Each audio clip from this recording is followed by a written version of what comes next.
See, for me, focusing is a fresh thing that I have to do now. So when I come into myself and I say, how are you? I find certain feelings there. Some of them are there every day, and some of them are there only now. But I find feelings that I can immediately identify. Oh, yes, that. Oh, yes, that. Oh, yes, that. That's not focusing.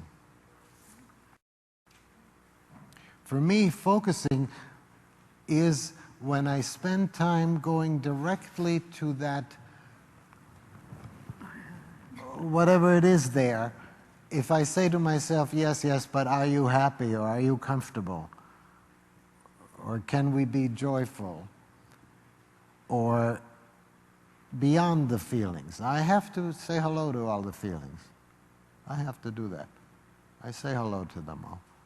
There's that, and there's that, and there's that. And one or another may even require some work, so I work for a while. And typically, after maybe sometime 3 or 4, 5, 10 minutes, something like that, then I say, oh, but you haven't focused yet. Which means to me, you haven't remembered to go freshly to that edge there where you don't know. So if you're new to focusing, this may be confusing to you, but I will make it more clear. Another way to say it is, there's a huge difference between a feeling when you just feel it and a feeling that you are next to, a feeling that you receive, a feeling that you even welcome or acknowledge, a feeling that you touch, because then you are not that feeling. You touch. And the people who spoke before brought us that before the break, many of them. There is this, and there is that. Yes? So, 2 points I'm making. One is focusing for me is spending time with what's directly here but not clear.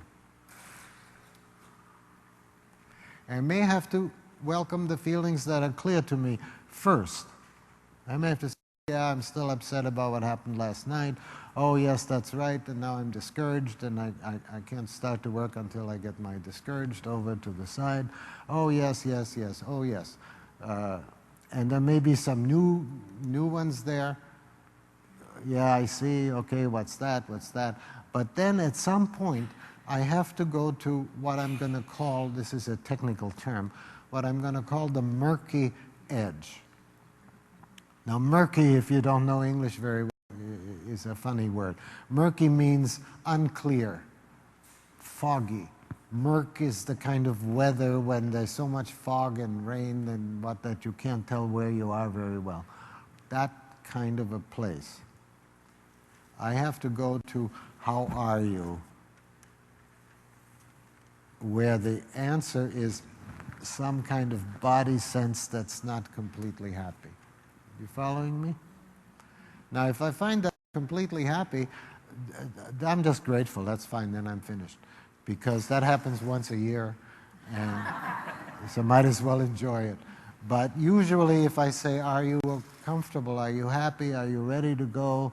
Are you joyful? It says, And then I have to say, okay, what's And that's something like standing in front of a gray wall. And somebody says, what do you see? You know? Well, nothing. It's like going into a piece of wood. At first, it's impossible. And then a few seconds later, oh yeah, there's all this intricacy there. And that's focusing for me. Okay? So that's my main point. But my second point is, yes, to welcome, to acknowledge, to touch the feelings, that's also focusing, to be next to them. So in Afghanistan, they use Rumi, who is the poet who said, all your feelings are really guests. So go out and welcome each guest. And that's very right, because then you are not the guest. You own the house. And you welcome them and you say, oh yes, you know, you feel bad, but you're bringing me something, or I don't know yet what I'm going to do with you, but here's a room for you. And you take them upstairs and you show them where they can be. You acknowledge them, and all the time there's you.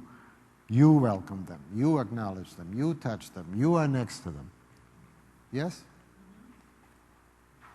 And then when you've done that, then go to the murky edge, please. So I want to say what someone said here earlier. The 6 steps are not very good. It would be better to start teaching focusing from the murky edge and from welcoming the guests and from being you next to, not identified with the feelings. Or another way I have of saying it, it's better to start teaching focusing with something that people will not understand, so that they'll be interested. Because if you start with what is obvious, they say, yeah, yeah, that's a very good thing, and they're finished with you.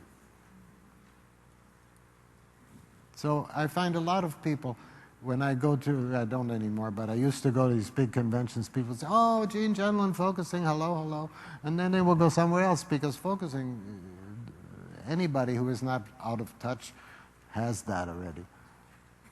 See what I mean? Okay, that point is amazing.